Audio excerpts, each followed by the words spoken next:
भयानक चीख।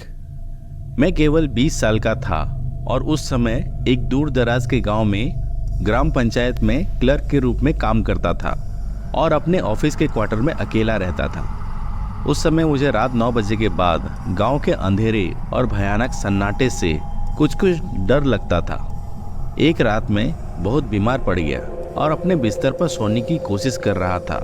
रात के करीब 10 बजे थे जब मैं सोने जा रहा था।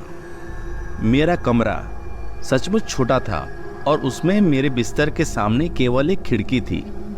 मेरे लिए वो खिड़की थोड़ी डरावनी थी, क्योंकि जब आप अंधेरे से डरते हो तो आपकी कल्पना कभी कभी आप किसी दूसरी भयानक दुनिया में ले जाती है। जैसे कि मैंने कहा, मैं बिस्तर पर जाने ही वाला था कि मैंने बाहर से जोर से चीखने की आवाज़ सुनी। यह वास्तव में बहुत डरावना था, लेकिन मैंने शांत रहने की कोशिश की ताकि मैं सुन सकूं कि बाहर क्या हो रहा था। हालांकि बाहर कुछ नहीं चल रहा था। यह सचमुच शांत था, जैसे कुछ हुआ ही ना हो। वास्तव में सामान्य से अधिक शांत। कुछ समय बीत चुका था और सब कुछ ठीक लग रहा था, इसलिए मैं बस लेट गया और सोने की कोशिश करने लगा। 1 घंटे बाद मैंने फिर से वही चीख सुनी, लेकिन इस बार ये करीब लग रहा था। मैं इतना घबरा गया कि मैं हिल भी नहीं पा रहा था। 30 मिनट बाद फिर वही चीख। उस समय मैं रोने वाला था। मुझे नहीं पता क्यों, लेकिन वो चीख सिर्फ चीख नहीं थी, यह इतनी ऊंची पिच पर था और यह बहुत डरावना था। आखिरकार 15 मिनट बाद मैंने उस खिड़की पर कुछ देखा।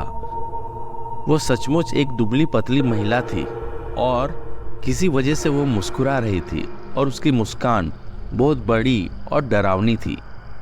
जब मैंने उसे देखा तो मैं रोने लगा और वह फिर से चिल्लाने लगी। मैं भयभीत हो गया। वो पूरी रात बस मुझे देखती रही, मुस्कुराती रही और चिल्लाती रही।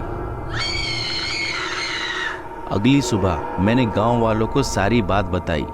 उन्होंने तुरंत पुलिस बुलाई और पुलिस को पता चला कि मेरी खिड़की जो मेरे बिस्तर के सामने थी वह टूट गई थी, लेकिन ऐसा नहीं लग रहा था कि इसे किसी हथियार से तोड़ा गया था। लेकिन मानो यह वास्तव में ऊंची चीख से टूट गया हो।